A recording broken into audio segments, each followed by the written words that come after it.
Hey, this is Pete with GCI Turf, and I just want to talk to you a minute about our seeding service and how it may differ from the typical aeration and seeding that a lot of folks do during the fall.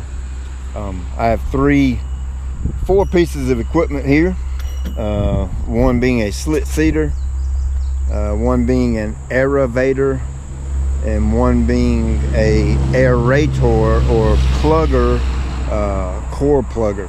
This particular one here is a ride-on version that you stand on and ride, and this is what typically most folks get. You can see the tines under here, and these tines will pull out cores of soil like this, and the trick is to get the grass seed down in there, and then a seed will germinate up.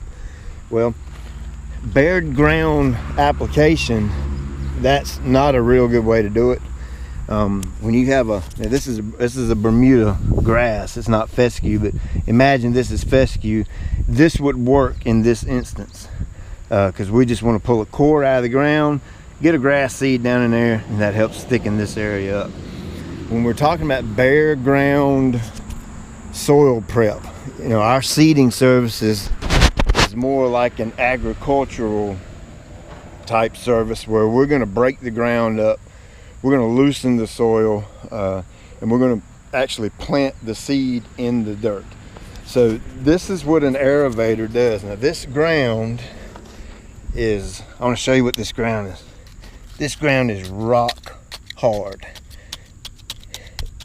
It's compacted. Our work trucks pull over this constantly, coming in and out every single day. So this ground is really hard as a rock. And look at what the aerator has done to it. See how it loosens it up and creates a really good seed bed for grass seed. Grass seed needs three things to germinate. If it is missing any of the three things, it will not come up. It needs to be touching dirt. This is where we're going to provide you with this. We're going to provide you with seed to soil contact to the best of our ability. The next thing is, it's cloudy, but it needs that big yellow ball in the sky. It needs heat or sunshine, warmth to germinate. The third thing, of course, is rain. If you have an irrigation system, obviously you'll provide that. If you don't, you'll either need to water your yard aggressively. If your yard's too big to water, then we'll just depend on the Lord to send us some rain, which typically in North Carolina during the fall we get rain. This is another unique machine. It's a Slit Cedar, and you can see how the machine, this is hard pan, and I've done it just to show you how it works. It cuts grooves in the ground, and it puts seed down in the grooves of the soil, if you can see that.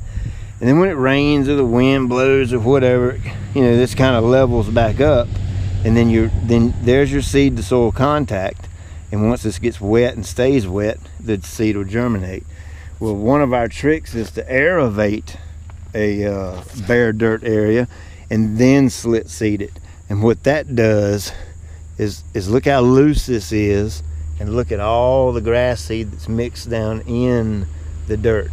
I'm just going to pick a random handful of dirt up and look at all the grass seed that's mixed in the soil. So there's your seed to soil contact. And again, we're going to get the sunshine, so we just need some water. And this is how we get an amazing result from our seeding, simply by the way we do it and the way we plant the seed. Of course, we use this thing. This is called a garden Weasel. You can simply buy it at Lowe's or somewhere like that. And for areas that are hard to get to with the aerator, we will use this garden Weasel to kind of break the ground up and mix the seed into the dirt. So that's kind of how that works. And it's almost like a miniature aerator. Of course, you have to put a little butt behind this thing to make it work.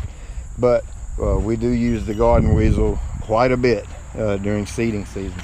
So this is kind of what we do as far as seeding goes. And I hope this has been informational to you and helpful. And we look forward to getting in those yards this fall and bringing them back to life. You guys have a great day.